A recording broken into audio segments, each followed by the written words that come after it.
I haven't done a my fucking feelings episode in a long time. And so on today's episode, I thought I would just talk. I would do a check-in. I hold space for many people to check in. And today I'm gonna check in. So just a warning, or not a warning. What's the word? Just to let you know where this episode is headed. I also love um, I also love going into things unscripted. I mean, of course, I always have an intention, and I tell people I throw boomerangs, and that eventually it will come back. That I will have a point. Um, Today, I think I'm gonna throw a beach ball instead of a boomerang because I don't know if I'm gonna come back or where it's going to go. So, I think the first thing is I woke up this morning and it was hard to wake up. I I'm sleeping on my daughter's. They call it a trundle bed. We bought her a bed because she's not a toddler anymore, and so we thought it was smart to buy a bed where like this mattress pulls out from the bottom.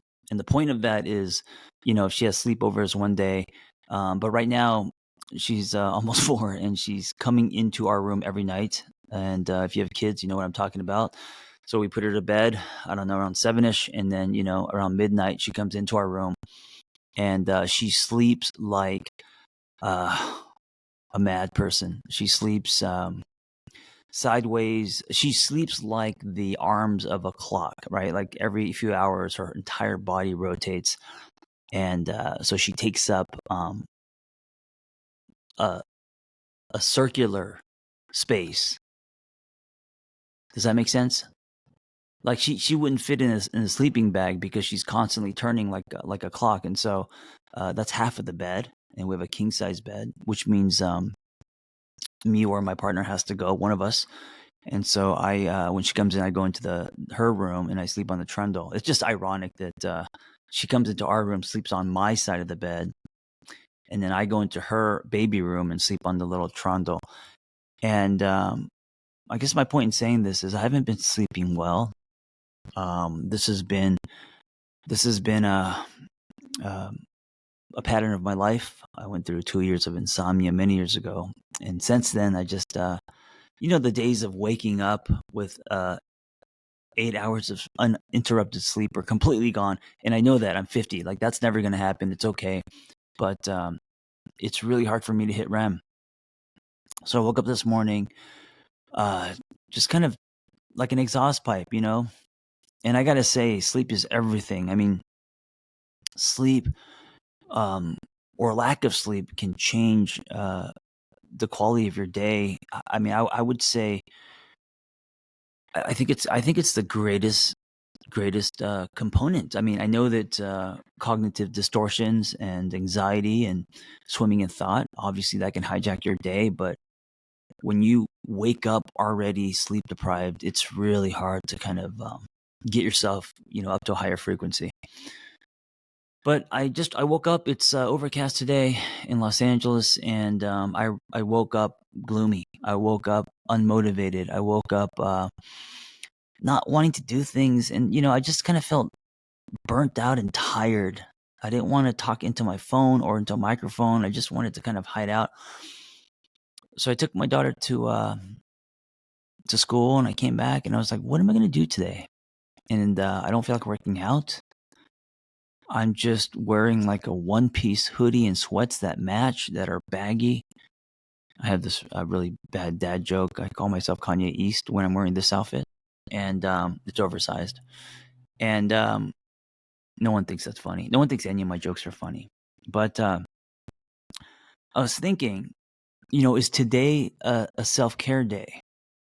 And it's not. And maybe this is where I want to go with this episode is I think we talk so much about self-care in that, rest days and taking some time for yourself. And sure, I mean, of course, I think generally speaking, we don't do that. So I think that is definitely prescribed and necessary. But on a day like today, where I don't know, I don't need to go sit in a sauna or take the day off. I don't need to be unproductive. I'm not trying to run or hide or numb.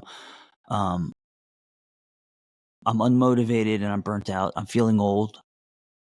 I'm feeling really old. In the last, it's strange because I've always and this is the way the universe works. It's like, John, you've been bragging your entire life about that Asian skin and looking 12 when you're 20 and looking 20 when you're 30. Well, now it's caught up with you, and now that you're 50, it's gonna hit you, and I'm gonna let you look 65.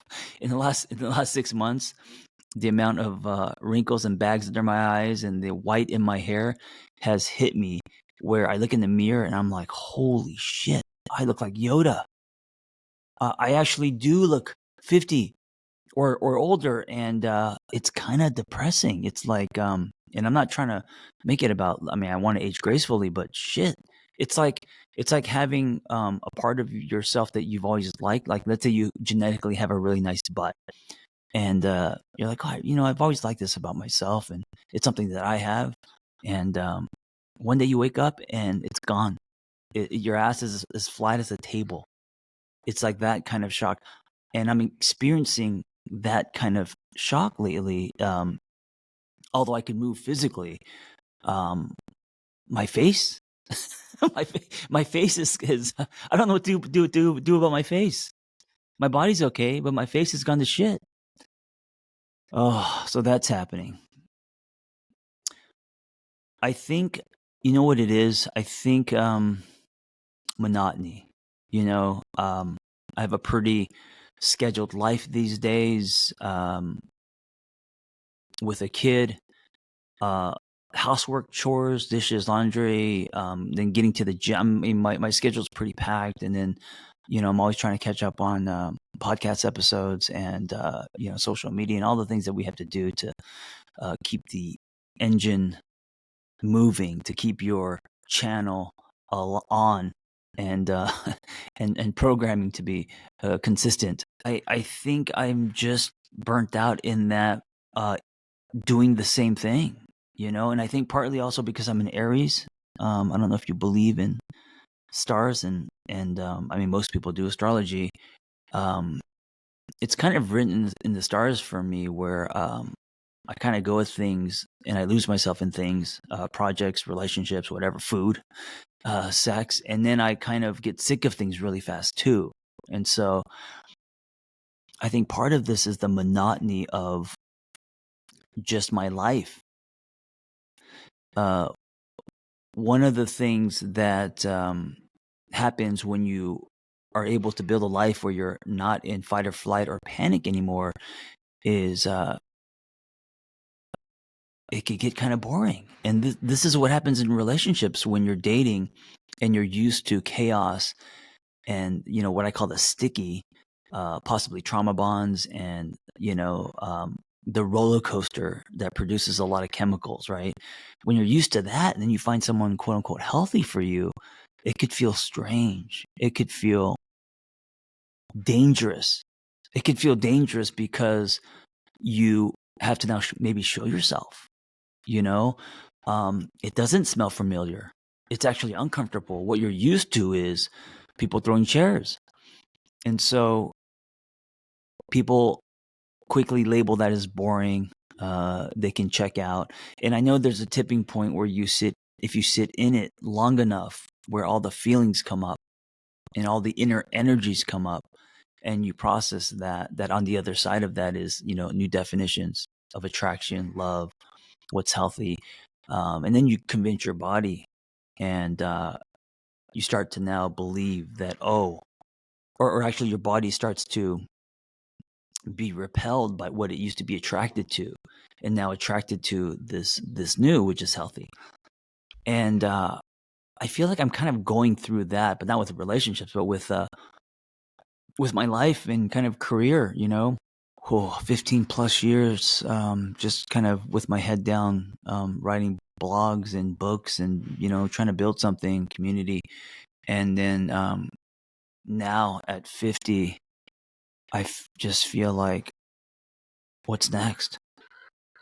And I think a part of this is my uneasiness with monotony, right? And then the prescription then would be, well, then you have to sit in that, like sitting in a healthy relationship until that becomes the norm, and also maybe redefining monotony, because monotony to me has a negative tone to it. Maybe I'm finally at a place where I feel stable and safe. And maybe there's a part of me that is scrambling because it's not used to stability and safety. I come from fight or flight. I come from, parents who grew up in poverty and war-stricken, where they're permanently set on survival mode, coming to America with very little money and 2 children, and just always worried about how much we sold and debt and, all of that, all of just, life stuff. And then I wonder for me now at 50, not that I'm not worried about that stuff. Of course I am. I will always be worried about that stuff just because it's my wiring. But me getting to a place, I think, where things are stable. There's nothing exciting looming. There's nothing at stake. There is, the sky is not falling. And I'm feeling bored. I'm feeling, and I think it's translating into low motivation. It's translating into boredom and actual anxiety, like a different type of anxiety, like a low grade anxiety, not a panic anxiety, but I feel like I'm on the bleachers, just kind of watching life. I feel like I'm kind of just going through the motions. But this is what's different, because I've been here before where I felt like I was going through the motions, but it wasn't because of monotony. It was because I had no sense of purpose. And that's a different type of going through the motions, because that's a saltwater fish in a fish bowl in a freshwater environment where the scales are turning gray, right? That's what I felt before. This is very different. I mean, I definitely I feel like I have a sense of purpose, and you have given me that, by the way, so thank you. But just having a practice and, helping people with their quote unquote issues for the last 15 years has given me a sense of purpose. So it's not a purpose driven thing. I think it's sitting in discomfort, and the discomfort not being my life. My life is actually more comfortable now than it's ever been. The discomfort is the feelings that come up because I'm in something that isn't chaotic, exciting, turbulent. It's calm. And because these days are calm, I'm panicking. And what panic looks like to me in this case would be low motivation, feeling burnt out, feeling bored, nothing to look forward to. My life these days just feels like a Wednesday. And I don't know, it's interesting. I do think that as we meditate and sit with things, that we do have the ability to kind of process things ourselves. I don't think we need a therapist or someone else to always process things, because if you are consciously practicing an inward life and you are seeking and you're curious, things like this come up and you're actually able to connect dots. You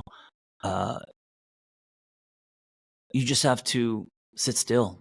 You just have to create distance, and like I'm doing now, whether you're journaling or talking out loud, this is a form of processing. I mean, me verbally vomiting on you is a form of processing. This is why journaling is a form of processing as well. It's putting your thoughts on paper. I'm putting my thoughts out into the world on audio, but it's still processing because you are being metacognitive. You are not only expressing your inner journey, but also kind of thinking about your thoughts, right?